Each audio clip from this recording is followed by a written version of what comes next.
I wasn't supposed to be there that late, not after the dinner plates had been rinsed and the house had gone still.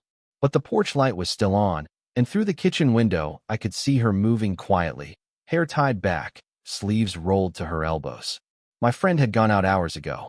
It was just me and his mother, lingering like a leftover scent in the hallway. She glanced up when I knocked on the glass, then turned the faucet off without a word. Her eyes met mine for a second too long, a second that felt heavier than it should have, and she opened the back door. "You shouldn't be here," she said softly, but she stepped aside to let me in anyway. I muttered something about forgetting my jacket, but it was hanging over my arm already. She noticed. Her mouth curved, not quite a smile. The kitchen smelled faintly of citrus soap and black coffee left on the warmer. The clock ticked too loud. I tried to say something light, but the words came out wrong, and she filled the silence with the sound of stacking dishes. "You're always hanging around," she said without looking at me. "Don't you have someplace better to be?" I shrugged, pretending to search for my phone. "Not really." Her hands paused on a plate. "You're 20. You should." She said it like a warning, but her voice wasn't firm, more like a note she'd written to herself and read aloud by mistake. I leaned on the counter, close enough to smell her perfume still clinging from earlier, something warm and understated. "You think I'm a kid," I said. "I think." She dried her hands on a towel, still avoiding my eyes. "I think you should know better." For a moment, neither of us spoke. The refrigerator hummed. A drop of water slid down from her wrist to her elbow, and she brushed it away, slow and distracted. I caught myself staring at her fingers, the way they gripped the towel tighter than necessary. "You said once," I murmured, "that wanting something doesn't make it right." "That's true, but it doesn't make it go away either." She looked up then, really looked.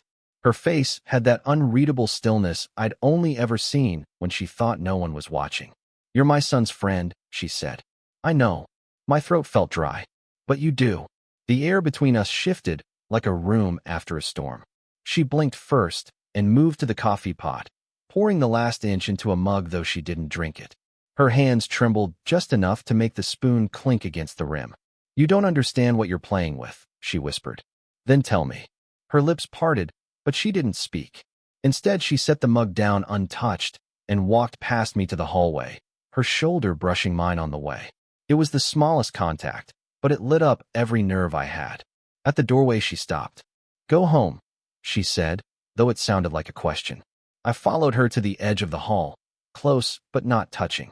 "If I go now," I said quietly, "I'll just come back." She turned, finally facing me, eyes wide with something that looked a lot like fear and something else she couldn't name. Before either of us could say another word, the front doorbell rang, a sharp, sudden sound cutting through the stillness. She froze. I did too. And in that pause, everything we hadn't said hung between us, trembling like a secret about to be uncovered. The bell rang again, sharper this time. She moved first, wiping her palms on her jeans as if she'd been caught doing something wrong. I stayed where I was, half hidden by the hallway. It was only a delivery. A brown box, no signature needed. She thanked the courier in a clipped voice and closed the door carefully, almost too carefully. When she turned back, the mask was already sliding into place, the easy, polite expression she used at the grocery store, at school events. "I forgot about that," she murmured, setting the box on the sideboard. "Monthly shipment." Her tone was casual, but her shoulders stayed rigid. I tried to find something to say, anything to make it less strange. "How long have you been alone here?" I asked. She gave a soft laugh. "Since Marcus went to college. And before that, really." She busied herself with a knife, cutting the tape of the box though it didn't need opening. "His father lives in Oregon now." "You're divorced?" She nodded without looking up. 5 years. It felt like prying, but I couldn't stop. "And you never?" "No." She sliced the tape cleanly. "No one since." The air between us thickened. I realized how little I actually knew about her life beyond my friend's stories. How she worked double shifts at the hospital. How she still showed up at every school recital. She'd been background to my teenage years, the steady adult making sure there were snacks in the kitchen, but she'd had a whole world going on quietly behind those walls. "You're staring," she said, not unkindly. "I'm just trying to understand." Her hands stilled on the cardboard. "Understand what?" "Why you keep pushing me away." She finally met my eyes. "Because you're 21. Because you're my son's friend." Because if this ever went wrong, it wouldn't just hurt me. I swallowed. It's already wrong, isn't it? She didn't answer. Instead, she walked past me into the living room, flicking on a lamp. The glow caught the strands of silver in her hair. She sat on the edge of the couch, rubbing her thumb over the rim of a mug she'd left there earlier. I followed, standing a little awkwardly. When I was 16, I said, you drove us to that baseball tournament. Remember? It poured all weekend. You brought a stack of old books and read in the car while we played. She smiled faintly, eyes down. I remember. I thought you boys didn't notice. I did. Her smile wavered. You were just a kid then. Maybe. But even then, you were. I stopped myself, jaw tightening.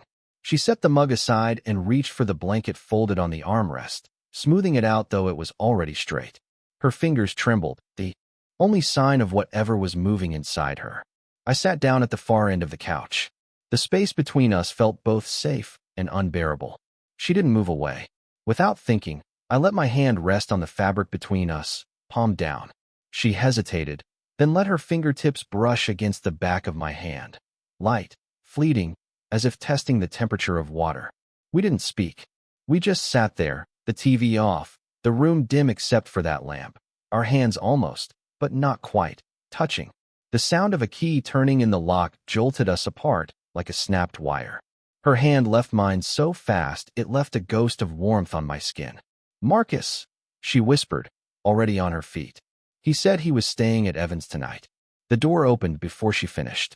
My friend stepped inside, hoodie half-zipped, earbuds dangling. Mom, you're still up? He blinked at me on the couch. Dude, what are you doing here? My mouth went dry. Forgot my jacket. The same excuse again. This time it sounded even thinner. Marcus tossed his keys in the bowl, eyes darting between us. Weird time to pick it up. I was just leaving, I said, standing. My legs felt unsteady. His mother moved toward the kitchen, voice calm but pitched a shade too high. He dropped something off for me, that's all. Marcus frowned, like a dog catching a scent. Okay. He disappeared into his room, closing the door with more force than needed. We both exhaled at once. She leaned against the counter, pressing her fingers to her temple. You need to go, she said, but there was no bite in it. I took a step toward her. Do you want me to? She looked at me then, eyes dark, breathing shallow. I don't know what I want. For a heartbeat, we just stared. The muffled sound of Marcus's video game came from down the hall, gunfire and shouts. It made the kitchen feel even smaller. I shouldn't come here anymore, I said quietly. Maybe you shouldn't, she echoed, but she didn't step back. I reached for my jacket at last, fingers fumbling with the zipper. When you look at me like that, I stopped. Like what? Like you're thinking the same thing I am. Her lips parted, but no words came. Instead, she brushed past me to the sink, turning on the tap, though she didn't need water. The hiss of it filled the room. You're a good kid, she said. You don't want this. I'm not a kid. You're younger than everything I've lost, she whispered. The sound of running water blurred the edges of her words, but I caught them anyway. I moved closer until we were shoulder to shoulder at the sink. She didn't move away. You deserve someone who isn't hiding, she said, voice breaking on the last word. I want you, I said. My voice cracked too. She turned then, fast, like she meant to push me away, but our faces ended up inches apart. Her breath hitched. Mine did too. Down the hall, Marcus shouted at his game. She flinched and stepped back, palms flat on the counter, eyes squeezed shut.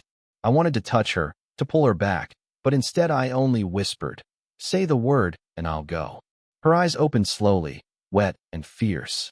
Don't, she said, but I couldn't tell if she meant don't go or don't stay. Marcus had gone out again. We'd heard the door slam, then his car pulling away. The house went unnaturally still after that, like it was holding its breath with us. I stayed standing in the kitchen, jacket still in my hands. She sat at the table, arms wrapped around herself, staring at a cold cup of tea. We hadn't spoken since he left. Finally, I said, You're quiet. You should be gone by now, she answered without looking up. I tried. My feet didn't move. She gave a small, humorless laugh. You're going to ruin your friendship with him. Maybe. Her head snapped up. This isn't a game. He trusts you. I know. My voice rose, surprising both of us. But what about me? You think I don't lie awake every night? I stopped, biting the inside of my cheek. Her fingers tightened around the mug. Don't. I can't keep pretending nothing's here, I said, softer now. You're not just my friend's mom to me. Not anymore. She pushed back her chair and stood, moving past me toward the living room. I followed without thinking.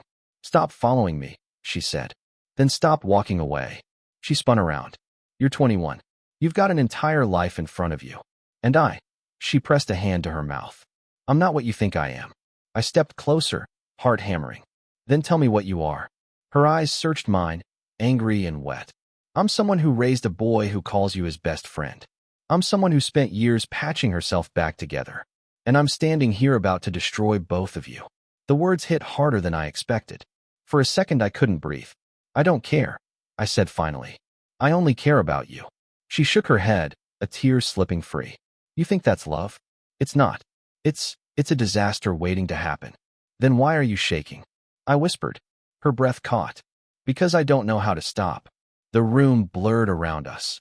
The muted lamp glow, the faint tick of the clock, the scent of rain drifting in from an open window. She stood so close I could see the fine lines at the corners of her eyes, the tremor at the edge of her mouth. I reached out, barely touching her wrist with my fingertips. She didn't pull back.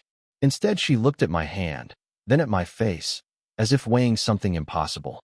Tell me to go, I said. Her lips parted. No sound came out. For a heartbeat, the world narrowed to that space between us.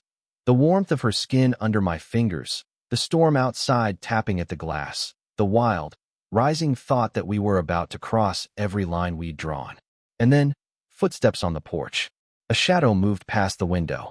The doorknob rattled once. We both froze, breathless, caught in the moment before everything changed. The door opened before either of us could move. Marcus stepped inside, not in his his hoodie this time, but in a damp jacket, his face pale. He wasn't supposed to be back for hours. I forgot my wallet, he said flatly, holding up nothing. His eyes moved from my hand on his mother's wrist to her flushed face. Guess I found more than that. She pulled her arm away so fast it looked like she'd been burned. Marcus, how long? He asked. His voice wasn't angry. It was worse than that. Quiet, stunned. Nothing happened, I said quickly. He gave a dry laugh. Don't lie to me. I tried to step toward him, but he shifted back, blocking the doorway like a wall. You were supposed to be my friend, he said. I am. Stop. His hands curled into fists, then opened again. You think I didn't notice? The way you hung around, the late texts, the excuses. She took a step toward him, shaking her head. Marcus, please. Don't, he snapped, eyes glistening. Don't make this about me being a kid. I'm not the one sneaking around. Silence. The refrigerator hummed. Outside, the rain picked up against the window, a sharp staccato. I felt something inside me fracture. It's not what you think. I tried again, but my voice cracked. Marcus's gaze flicked between us. Then he gave a short, bitter nod. You know what? I'm done. He turned and walked out, the door slamming so hard a picture frame rattled against the wall. I stared at the empty doorway. He's gone, I whispered. She was already moving, grabbing her coat, fumbling for her keys. I have to go after him. Let me. No, her voice was sharp, final. You've done enough. That hurt more than I expected. I stood frozen as she disappeared down the hall, slipping on her shoes with trembling hands. I didn't want this, she said, not looking back. Not like this. I know, I said. She paused at the door, her back to me. You don't. He's not just angry. He's known for weeks. He read my messages. My stomach dropped. What? He never said anything. I thought maybe he hadn't really seen. I thought she let out a broken laugh. I thought I still had time to figure it out. She opened the door, rain spilling in across the threshold. I have to find him. And then she was gone, her figure swallowed by the downpour, leaving me alone in the warm, quiet house. Jacket in my hands, the smell of her perfume still on my skin, with the sickening realization that nothing about this was secret anymore, and the next move wasn't mine to make. Rain blurred everything. Headlights from passing cars flashed across puddles like stuttering film reels. I found them at the small park 2 blocks away. Marcus sitting on the swings, hood up, his mother standing a few feet behind him, soaked through. I slowed when I saw them. Neither looked at me. I almost turned back, but Marcus's voice cut through the rain. Come here, he said. Not an invitation, a command. I walked closer, water dripping from my hair, my sneakers heavy. You should have told me.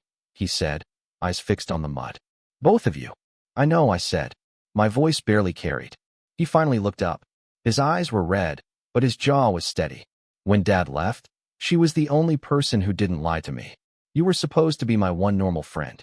And now, he trailed off, shaking his head. I opened my mouth, closed it, then tried again. I didn't plan this. I tried to stay away. His mother stepped between us. Stop. This is my fault. Marcus laughed bitterly. You're still protecting him? No, she said quietly. I'm protecting you. You're my son, and I'm supposed to know better. Her voice cracked on son. The rain ran down her cheeks, hiding tears. I'm sorry, I said to both of them. I've been selfish. For a long moment, nobody spoke. The only sound was the rain on metal and the creak of the swing as Marcus shifted his weight. Finally, he muttered, Are you two in love, or just whatever this is? I glanced at her. She met my eyes for the first time since the kitchen. There was no mask now, just exhaustion and something like defiance. I don't know, she said. I haven't let myself know. But he's not just a fling. The words hung between us, heavier than the rain. Marcus exhaled slowly. Then be honest. With me. With yourselves. He stood, mud splashing his shoes, and started walking toward the street. Before he left the park, he turned back once. I need space, he said. Don't follow me. We watched him disappear into the dark. She sank onto the wet swing he'd left. I stood there, feeling useless, cold. I can't lose him, she whispered. I don't want you to, I said. I crouched beside her, rain soaking my knees. If this ends here, I'll still be grateful I knew you like this. She reached out then, almost blindly, and touched my cheek with her wet palm. You're too young to be this kind, she murmured. I caught her hand, holding it against my face. What do we do now? She gave a small, trembling laugh. We start by going home separately, she said. And after that, we'll see. We sat in the rain a little longer, our foreheads nearly touching but not quite, both of us knowing a line had been crossed and something real had been spoken, but the future was a question neither of us could yet answer. It was 2 weeks before I saw either of them again. 2 weeks of unanswered texts, long walks after class, and nights staring at the ceiling. The distance felt like a punishment I'd earned and a chance to breathe at the same time. Then, one late afternoon, my phone buzzed with a simple message. Come by at 6. Marcus will be here. I almost didn't go. When I finally knocked on the familiar back door, everything looked the same. The porch light, the kitchen window, but the air felt different. Marcus opened it. His eyes were tired but calm. Hey, he said, stepping aside. Inside, the kitchen was warm and smelled of baking bread. She stood by the oven, wiping her hands on a towel. She gave me a small, tentative smile. We should talk, Marcus said. We sat around the table like nothing had happened, and everything had. Marcus spoke first. I've been angry, mostly at myself. I saw the messages and didn't say anything. I thought if I ignored it, it would go away. I'm sorry, I said. I should have been honest from the start. His mother reached for his hand. I'm sorry too. I crossed a line. Marcus looked at her, then at me. You're both adults. I get that. I just needed to know where I stood. We sat in silence for a long moment. The smell of bread filled the air. A dog barked somewhere down the street. I'm not ready to see you two together, Marcus said finally. But I don't want to hate you either. If you're going to keep this, whatever it is, you have to be honest. With me and with yourselves. I nodded. I can do that. She nodded too, eyes glistening. So can I. Marcus squeezed her hand once, then stood. I'm going to the store. Give you two a minute. He left through the front door quietly. When it was just us, she turned to me. I don't know where this leads, she said. But I don't want secrets anymore. And I don't want to hurt him. I reached across the table, palm up. Then we take it slow.